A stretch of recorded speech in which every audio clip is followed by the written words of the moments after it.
Trevor in Tokyo.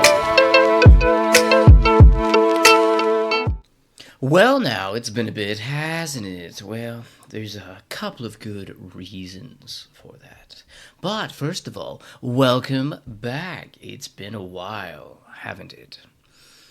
You see, once upon a time, I had asked this girl out on a date, and I thought it went perfectly well, but she didn't feel the same way, apparently. So I was going to make some fun videos about it. Not once, not twice, but 3 times, and every time I came out sounding salty and bitter. Send her off with joy in your heart. Plan for the next day, and you realize that she had no feelings for you whatsoever. If you thought that she wanted to go on a date with you again, you were wrong. She wasn't smiling because she appreciated your jokes. She was smiling because she didn't understand your... See, I was talking about how Japanese people often have 2 faces. One that you talk to, and one that they really are. So instead of projecting that salty and cynical bitterness from those, I thought I'd talk about something much more fun. Going home. Yes, indeed, over the Christmas season, I had the chance to go home to see family, friends, and remember what all the merriment is about. And also, how difficult it is to get back to and from Japan. Well, traveling down from where I live to the closest airport, which is Haneda Airport, is about 2 hours by train. And once you're at Haneda, you have to then walk past all of the kiosk stations for check-in to finally find your gates. But once you're there, it is very efficient. Simply scan your boarding pass, the doors open for the gate, and you find yourself at the security checkpoint. And then begin the long walk through the terminals, all the way down to the international airport. Once, twice, thrice. I walked at least 3/4 of a kilometer from the gates to get to the furthest possible gate. But if I was really smart, I would have used one of the robotic wheelchairs that they have at the Haneda Airport, just going around from gate to gate for anyone to use. As I hadn't flown since I originally showed up in Japan, I wasn't sure how the 12-hour flight back was actually going to treat me. For when I would normally fly home for Christmas, it would also be about 10 to 12 hours. But you'd spend most of the time would not be moving on a plane. It would be flying in the wrong direction and then sitting at the airport for 3 hours, waiting in line, listening to people cough and sneeze and all the other bodily functions they feel the need to vent in public. Then you get on another plane, and then you fly, trapped on this thing, and then you get to the airport, and then you wait, and then you do it again, and you might have 3 different layovers just to get back. It turns out if you're actually moving towards your destination at a constant rate of travel, such as on a giant airplane, it's not that bad. You can sleep and you'll still arrive at your destination. And so, for a time, I just got to enjoy seeing family, cleaning the house, doing the little things that aren't work, and snarky little internet videos. I got a chance to put the knights that I bought in Japan to good use in a game of 40k, and proceeded to stomp with their knightly little feet. Having now acclimated to Japan, I was curious to see what shocking things in America I would see there. Well, it was, of course, the few things that people always complain about.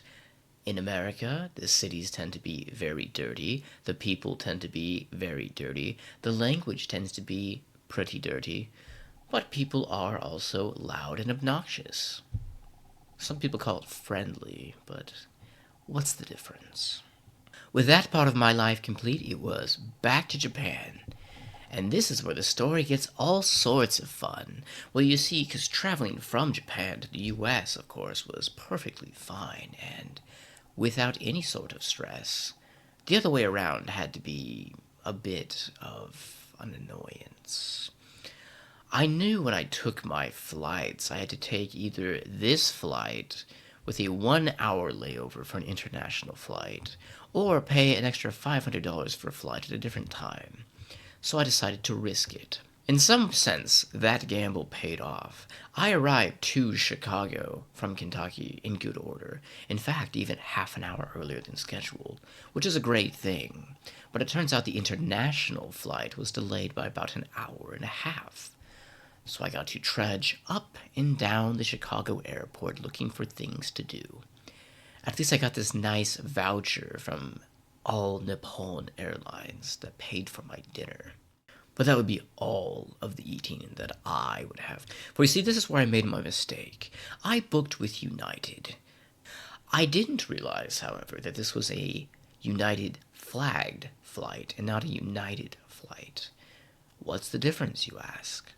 Well, the United flagged flight just allows you to buy through United. It isn't a United flight. It's a Japanese airline. In Japan, vegetarian isn't a thing. You have to request a special meal. And if you request a special meal, it has to be done 24 hours in advance. But you see, I didn't. So by the time that I could have applied for the special meal, I was already at the airport. So I knew I was going to spend 14 hours on a plane without any extra meals. Yay. When it comes to the time change, though, going back from the US to Japan is a lot easier than the other way, because I left at 5 p.m. from Chicago. It was already dark.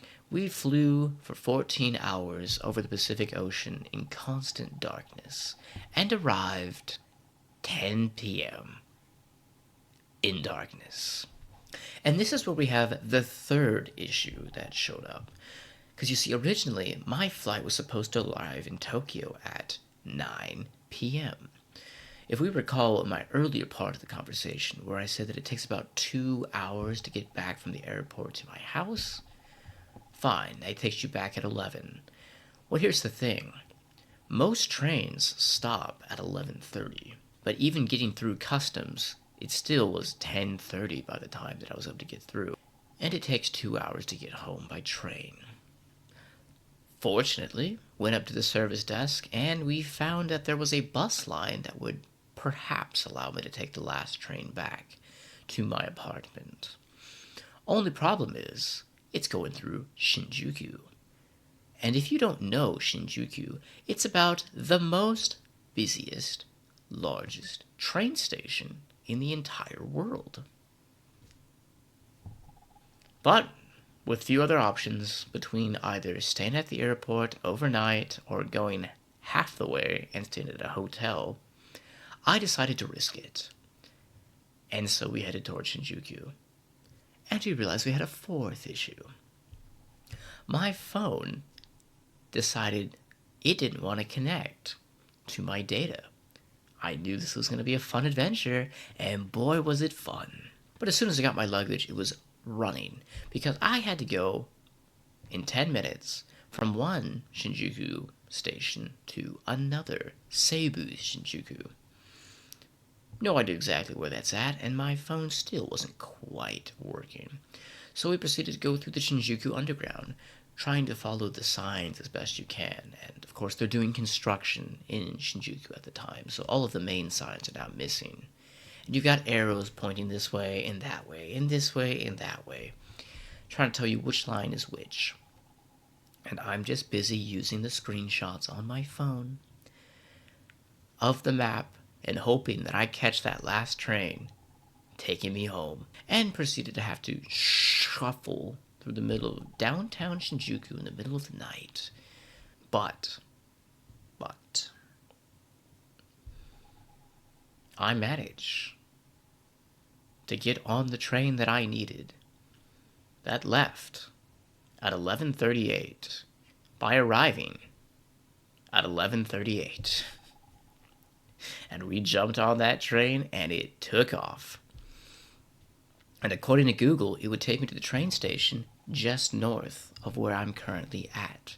Take me back to the Research Institute, and everything would be perfectly fine. Well, you see, now we have the fifth issue. Google lied. Fortunately, by this time, my data finally managed to reconnect after restarting my phone again, and then swapping in different data providers. So I finally figured out where I was out of the map, and this is where I realized I had the problem. See, the conductor was mumbling in his words like this, speaking in Japanese, and couldn't hear a single thing over the train and over the shuffling of people, and none of the maps are lined up very clearly and telling me what direction or where. This is a line that I don't normally take because I don't normally go through downtown Tokyo, and I've got my luggage. And all's fine and well as I see that I'm approaching the penultimate station. It's like, okay, after this station I can get off and it'll only be maybe 500 meters, 300 meters, 250 meters, and I'll be back in my apartment. So we pass that station. And I look at my map, and I realize we've passed the next station. We're not stopping at the station they said we were going to stop at. Google had told me a lie. No, we're going past the station, going from downtown Tokyo over to West Tokyo. So there's no choice. This is the last train. I hopped off that train at the next station. It's currently 12:30 at night now. And I realize I am now a mile in the wrong direction from my house. All the trains have stopped. It's the middle of the night.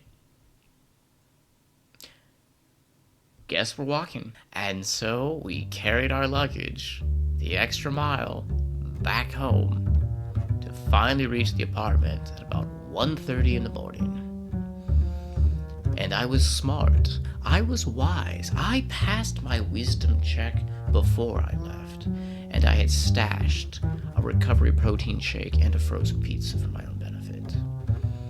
Exhausted, having not eaten anything substantial for the last 16 hours, I had my pizza, I had my protein, I took my shower, and I went to bed.